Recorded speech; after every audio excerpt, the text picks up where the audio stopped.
I'm Steven. And I'm Kevin. In today's episode of the Steven and Kevin Show, we're going to talk about maximizing COI referral credit.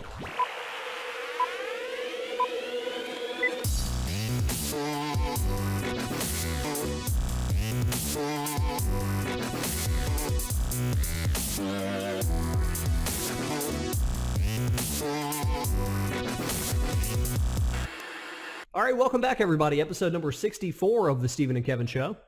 Got a lot to cover today with regards to COIs. When we say COIs, you could also say referral alliances, working with other professionals, basically other people you'd like to have some reciprocal relationships with in terms of referrals. Yeah, when you think about most COIs for advisors, we're thinking typically accountants, CPAs, and then estate attorneys as well. So you're probably gonna hear us use those terms quite a bit today. But the concept today is really solid. It's like, how do you get the most credit when you actually do refer someone to one of those types of professionals? How do you make the biggest deal out of it humanly possible? And you might say this is one of those things where, gosh, are you really getting into the weeds here? Isn't this kind of hyper specific? Well, yeah, but it's a lot of little things like this that make a big difference when they're in the aggregate.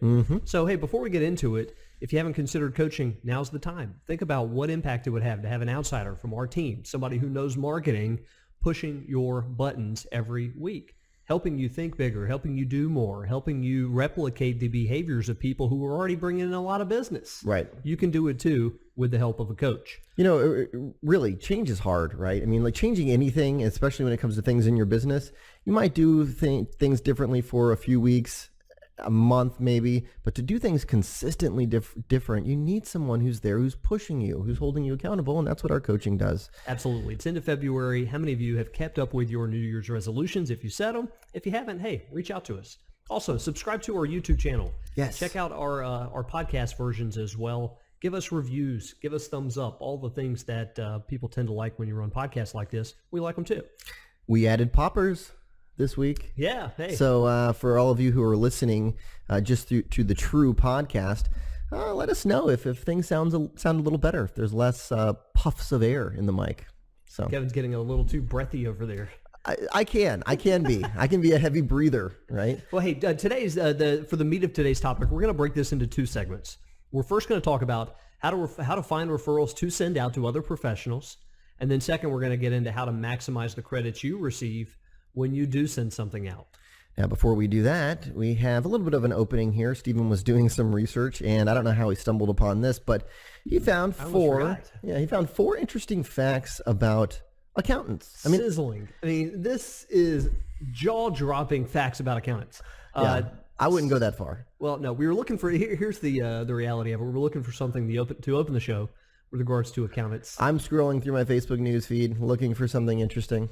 And here I come out with this gem, which are four interesting facts that you might not have known about accountants. Number one, a number of famous musicians, Kevin, started out studying accounting. Janet Jackson, Mick Jagger, Robert Plant. To name a few, right? To name a few. Yeah, I think that's interesting. You know, there is being a musician myself, there's a correlation between math and music, right? So to me, that one makes a lot of sense. The next one here that you have, this one's somewhat interesting. The FBI employs more than 2,000 accountants responsible for white-collar crimes. So over 2,000 accountants are just hunting down people for white-collar crimes, and they're employed by the FBI. Did you know that back in 1928, Walter Deemer, an accountant, invented bubblegum, Kevin? Do you think he was just so bored? Like after tax time, he had some time on his hands. Oh, he had some time on his hands, and he was just, celebration, making gum. And finally, Kevin, this is what you would call jaw-dropping. Yeah. There is an accounting hall of fame, folks, at Ohio State. There's an accounting hall of fame. Yeah, who's in that? And like, who's really excited about being in the Accounting Hall of Fame at The Ohio State University? Can you picture a field trip there? I mean, it sounds riveting, right? Anyway, a couple interesting facts about accountants. Now let's break those out for a little bit of levity during tax time with your accountant friends. They, their minds may be blown just like yours. Hey, so are you in the Accounting Hall of Fame? Yeah. Why not? Right? Let's take a field trip. So hey, along those lines, one other fact I found, Kevin, there is a National Accounting Month. It's not now. I think it's like November or something. Oh, that's weird. Yeah. Now you know. So let's talk about today's topic: how to find referrals to send. and then how to maximize credit. So when you talk about how to find referrals to send, what we're looking at here is you sending business out to other professionals is an asset to your practice. So when you think about what makes for a good, healthy referral alliance, well, part of it is sure, you need to be sending them stuff if you hope to get anything in return. Some people do a better job of that than others. Yeah. I mean, there has to be, I mean, you want to engage the law of reciprocity, right? And give first.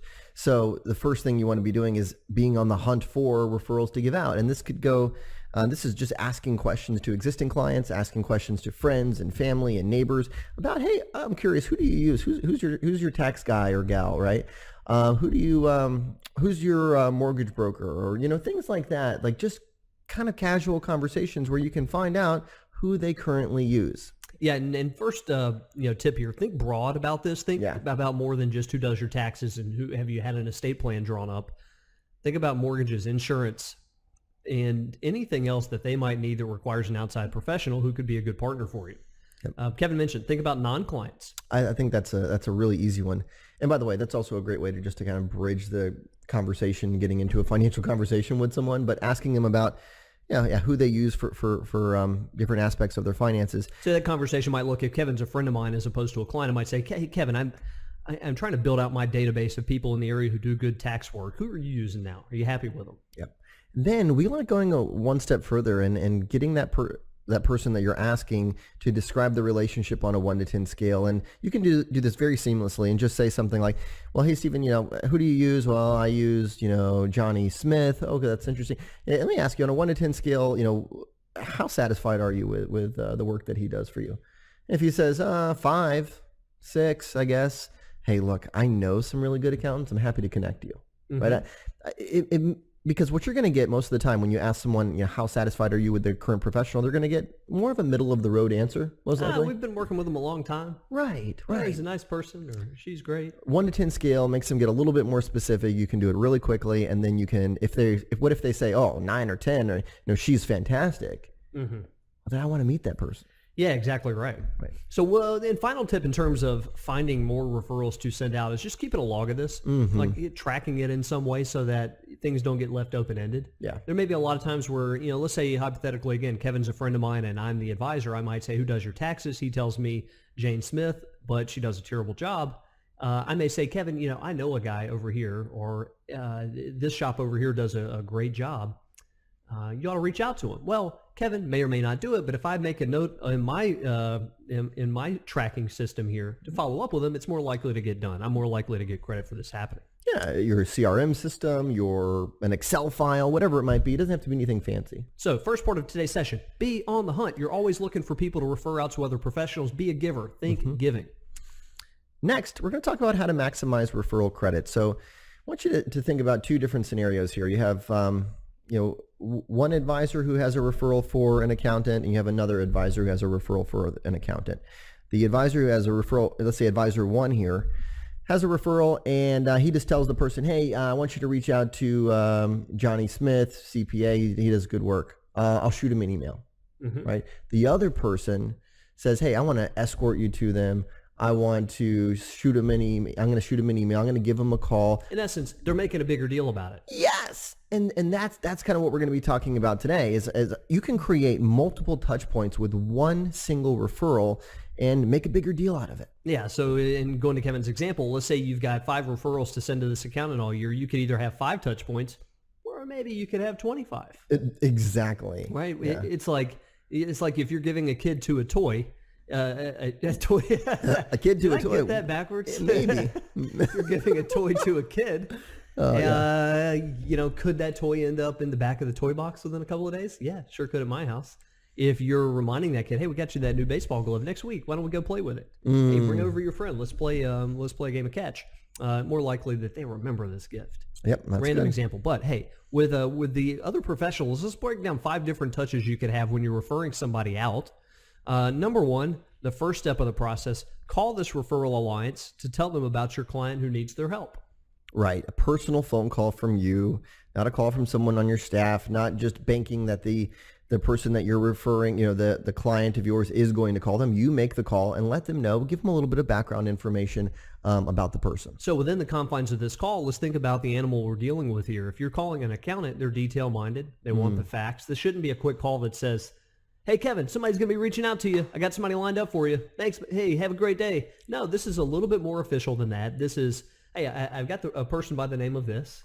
Here's their basic story. Here's some things I've already addressed with them that I equip them, some things I told them about your process perhaps. Whatever, you're giving them a little bit more detail and formality. I think that's a great point. You think about behavioral styles, right? And accountants, and not to stereotype too much, but they typically fall into like the C behavioral profile, which is a very detail-oriented person, right? Engineers fall into that category as well a lot of times. So yeah, make it really detailed, especially if you're leaving a voicemail. Right. Number 2 here, email the Referral Alliance with notes and next steps. It's just right after the phone call, you're going to follow up with an email kind of outlining everything that you probably said in the voicemail if you end up leaving them a voicemail, and tell them too next steps. Are they going to be calling them? Are you going to be escorting them to their office? How does that process, how's it going to work? Number 3, escorting your client to the first meeting with this Referral Alliance. This is a nice touch. You get to spend some quality time with your client, which is always great. Yep. You get to be a third party who can help keep things simple when the other expert may get a little bit too much into the weeds. Yep. And you're there getting FaceTime with this Referral Alliance partner, which is a good thing. You're part of the process. Now, we've had people, when we've shared this idea in the past, who said, well, you need to get permission from everybody for that to take place. There may be some attorneys, for example, who may not want you in their meeting, or there may be a client That's who true. says, I don't want you there. For the most part, people are going to be accepting of this, but it may be helpful to ask in advance. Last one here, send a thank you note to the Referral Alliance and thank them for their professionalism and handling the client. And then, we could add even a fifth one here, which you could follow up in 6 months, right? I mean, think about like if you had a log, even an Excel file where you had the referrals that you're sending, the person you're sending them to, the professional, and then you had all these 5 specific columns here of check marks of things that you do when you give a referral. You are maximizing referral credit, and you might give that professional just a handful of referrals, but from their perspective, even subconsciously, it feels like you are always reaching out to them and touching base with them with good news. Yeah, and so think about the benefits of this. Number 1, you're getting the most credit for what you're sending, but number 2, you're showcasing your professionalism here. And one of the reasons why you hear that accountants, for example, don't refer out is there's some risk involved. They're handing a client of theirs to someone else that maybe they don't know that well. They're not 110% confident you're going to do a great job and be methodical and have everything organized. Very true. You're showcasing through your actions here and just sending them a piece of business that you're somebody who does what you say you're going to do. You're going to follow up. You're going to be thorough, and that speaks volumes. So this concept today, maximizing referral credit, it's something that we talk to a lot of coaching clients about. It's one that we've seen coaching clients take and truthfully get more touch points and get more referrals back from other professionals. So one of the questions we get sometimes from people considering our coaching program is, do I get something a little different from coaching than perhaps I do from your podcast? And the answer is yeah, because if you'll notice on our podcast, we cover a lot of topics that are very specific. They're really, I hope, helpful for everybody out there. That's why we do them. Yeah, we try to keep it granular. When you're in a coaching program, you have somebody on our team who's saying, all right, soup to nuts, we're going to analyze your situation and help you come out with a custom game plan that encompasses all of these different things in the right variety at the right timing, which is a big difference than taking this one-off idea from us and running with it, right? That's exactly right. So yeah, take advantage of a consultation. You'll talk with either me or Kevin, and we'd love to hear about your business. So thanks, everybody, for tuning in.